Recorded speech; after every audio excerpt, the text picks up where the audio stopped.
Assalamualaikum warahmatullahi wabarakatuh. Alhamdulillah, perkenankan saya memperkenalkan diri. Nama Tahir, salah satu dosen program pendidikan bahasa Arab Universitas Islam Jakarta. Saya akan menjelaskan mata kuliah yang saya ampu adalah Balaghah, sesuai dengan bidang keahlian yang saya ampu. Tujuan pembuatan video ini adalah untuk memenuhi salah satu persyaratan sertifikasi dosen tahun 2026, yaitu pernyataan diri dosen untuk unjuk kerja Tridharma Perguruan Tinggi atau VDD UKT PT dalam aspek pengajaran untuk video visual. Saya akan mendeskripsikan mata kuliah ini, bahwa mata kuliah ini diajarkan di semester 4 Prodi Pendidikan Bahasa Arab Universitas Islam Jakarta dengan bobot 2 SKS. Pengantar bahasa yang saya sampaikan dalam perkuliahan adalah menggunakan bahasa Indonesia. Tujuan dari mata kuliah ini adalah mahasiswa memiliki sikap, pengetahuan, dan keterampilan serta pemahaman terhadap ayat-ayat Al-Quran dalam konteks keagamaan secara efektif, efisien, secara juga holistik.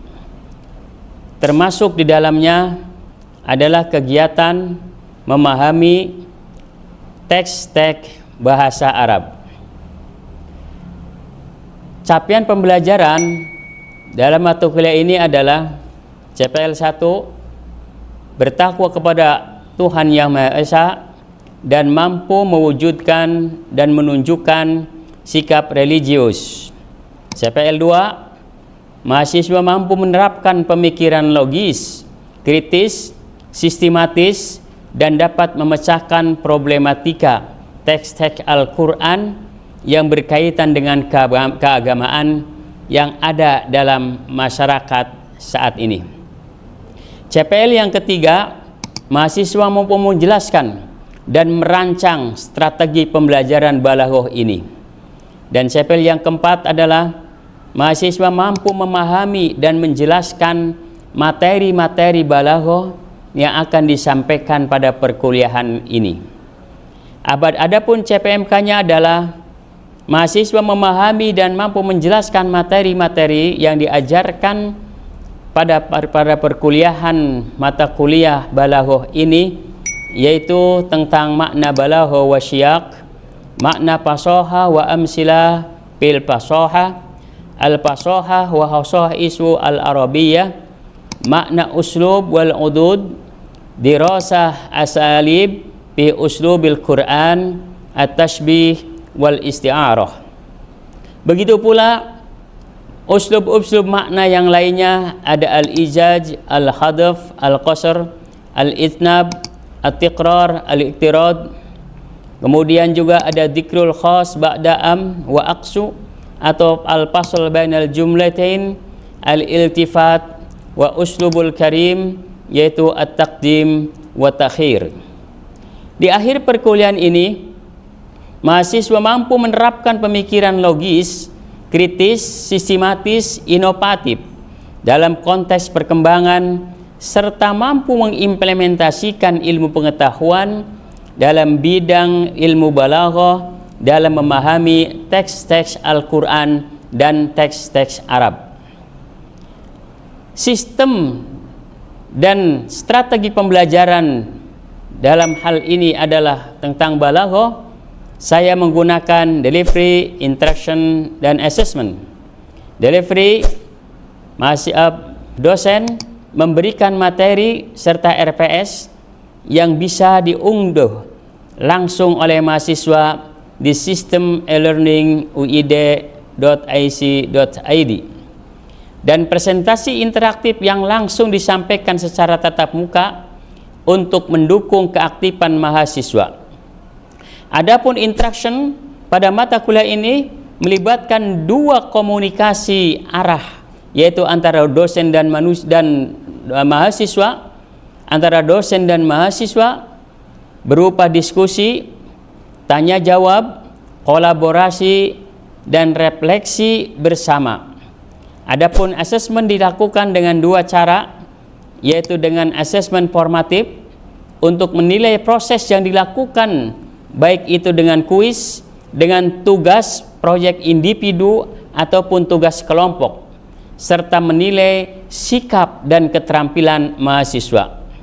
Selanjutnya, asesmen sumatif berupa penilaian akhir, yaitu UTS yang berbentuk esai dan juga UAS yang berbentuk esai.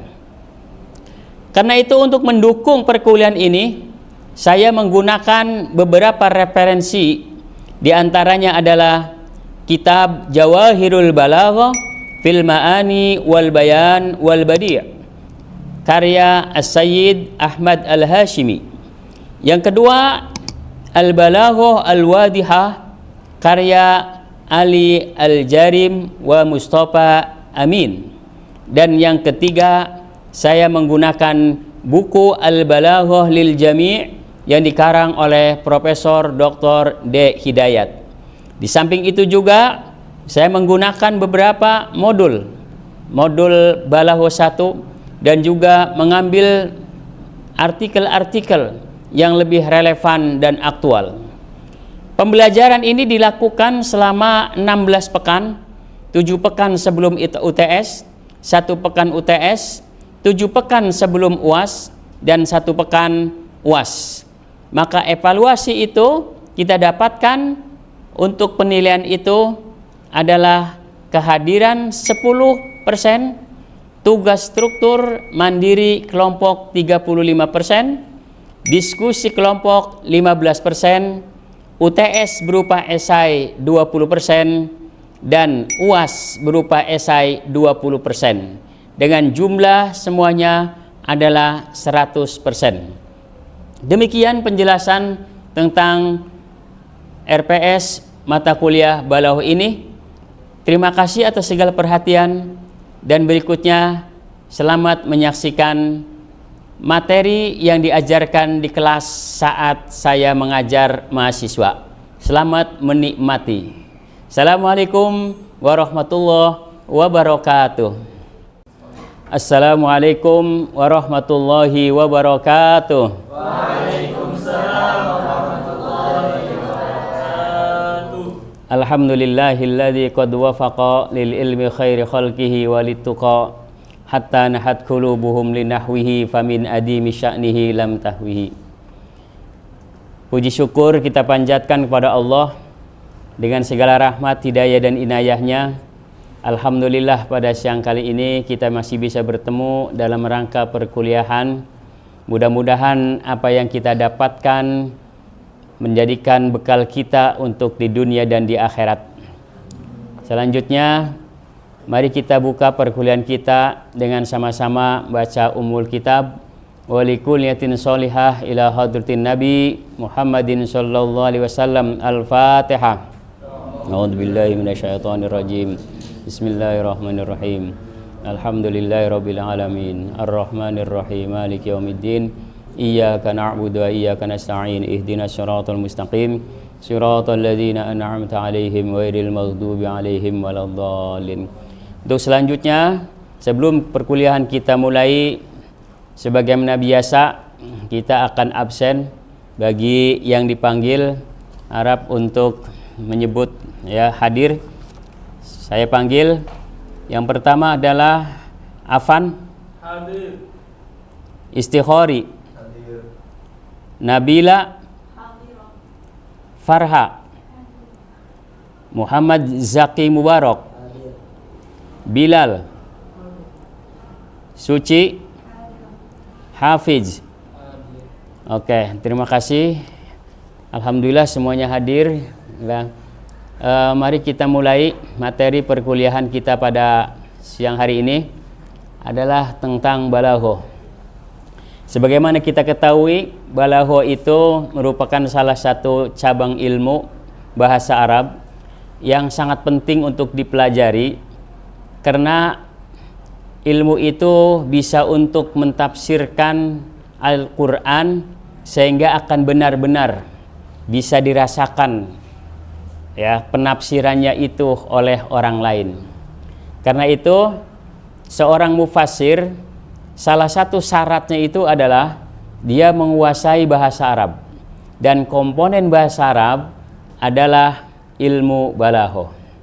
Dalam ilmu balagho kita kenal ada beberapa, diantaranya adalah ilmul bayan, ilmul ma'ani, dan ilmul badi. Dalam ilmul bayan ada penjelasan keterangan tentang uslub. Nah, kemarin minggu yang lalu kita telah membahas tentang uslub. Saya mengingatkan kembali, apa itu uslub? Siapa yang bisa? Oke, silakan Afan. Nah, dari pengertian uslub itu sendiri ialah uslub bisa dibilang sebagai gaya bahasa Ustadz. Ya, baik. Yang lain? Ya, silakan Nabila. Uslub adalah cara menyampaikan suatu makna dalam pesan, Ustaz. Oke, ya, dua-duanya benar. Tepuk tangannya. Nah, dalam uslub itu kita mengenal yang namanya tasbih. Tasbih itu bukan subhanallah subhanallah, tapi tasbih dalam bahasa balagho itu adalah persamaan satu dengan yang lainnya karena memiliki sifat yang sama. Jadi ada si A dan si B. Si A atau dengan apa, dua-duanya itu memiliki sifat yang sama, dan ada perangkatnya, ada alatnya. Nah, itulah namanya tasbih. Misal Zaki mau disamakan dengan siapa yang paling ganteng? Misalnya lah ada Jepri. Ya, misalnya itu. Karena si Jepri itu ganteng, Zaki sama gantengnya dengan itu disamakan. Itu namanya tasbih. Gitu. Hafiz orangnya berani. Nah, yang berani di dunia ini, binatang yang paling berani itu siapa? Apa? Singa. Nah, Hafid karena berani, singa juga berani, maka Hafid disamakan dengan singa karena beraninya. Suaranya Bilal ini enak, nyenyak ya, merdu, sehingga Bilal itu disamakan dengan Muammar. Nah, itu kenapa? Karena suaranya merdu, Muammar merdu, Bilal merdu. Nah, ada dua sifat. Nah, itulah disebut dengan tasbih. Understand? Nah, Ustaz. Ada pertanyaan? Cukup ya. Berikutnya, misalnya Muhammad kal asadi fis suja'ah. Maka Muhammad itu namanya musyabbah, yang disamakan. Ka itu namanya adatu tasbih atau perangkatnya. Sedangkan asad itu musyabbah bih, perbandingannya. Jadi ini yang diperbandingkan, ini perbandingannya. Si ini mau disamakan dengan ini gitu. Nah, sedangkan asyuja'ah itu adalah wajhus syabah. Maka itulah pondasi dari empat tasbih itu, empat itu. Musyabah, musyababi, adatu tasbih, wajhus syabah. Yang dua itu mesti harus ada. Musyabah dan musyabah bi itu harus ada. Karena kalau nggak ada, mau dengan disamakan dengan apa? Masa orang mau disamakan dengan gandruwo yang nggak ada orangnya, yang nggak ada wujudnya? Maka musyabah harus ada, musyababi juga harus ada. Nah, dua ini yang kadang tidak ada. Mana? Adatu tasbih wajhus syabah. Ini kadang nggak ada nih. Karena ini sering nggak ada, maka berbeda-beda dalam menentukan tasbih. Saya ulangi, karena dua ini sering tidak ada atau kadang ada dua-duanya, maka inilah yang membedakan antara satu tasbih dengan tasbih lain. Maka kita kenal ada namanya tasbih mufassal. Apa itu tasbih mufassal? Ketika wajhus syabahnya itu disebutkan, ada letaknya, ada wujudnya. Lawannya apa? Lawannya adalah mujmal. Jadi kalau mufassal itu ada wajh syabahnya, mujmal tidak ada wajh syabahnya. Itu dua tuh. Yang kedua, yang ketiga tentang adatu tasbih.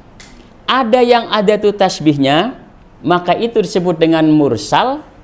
Ada yang tidak disebutkan adatu tasbihnya, itulah yang disebut muakkad. Maka dalam satu kalimat bisa saja ada dua. Satu, ada yang disebut dengan mursal muakkad, kadang ada yang disebut dengan mufassal mujmal. Kadang juga ada yang mujmal muakkad, ada yang mufassal mursal. Tergantung itu lihat adatu tasbih dan wajhus syabahnya. Understand? Nah, Ustaz. Ada yang bertanya, silakan. Kalau semuanya ada apa Ustaz? Sebutnya Ustaz. Ya kalau semuanya ada berarti wajh syabahnya ada. Berarti itu namanya mufassal. Mufassal. Adatu tasbihnya ada. Berarti mursal. Gitu. Silakan, ada lagi yang bertanya? Ya, bagus pertanyaannya. Tidak selamanya ada dua-duanya. Maka kalau ada tuh tasbihnya nggak ada, wajhu syabahnya nggak ada, maka itu disebut tasbih baligh. Apa namanya? Dua-duanya nggak ada. Ada tuh tasbihnya nggak ada, wajhu syabahnya tidak ada. Itulah namanya tasbih baligh. Ada lagi pertanyaan? Silakan.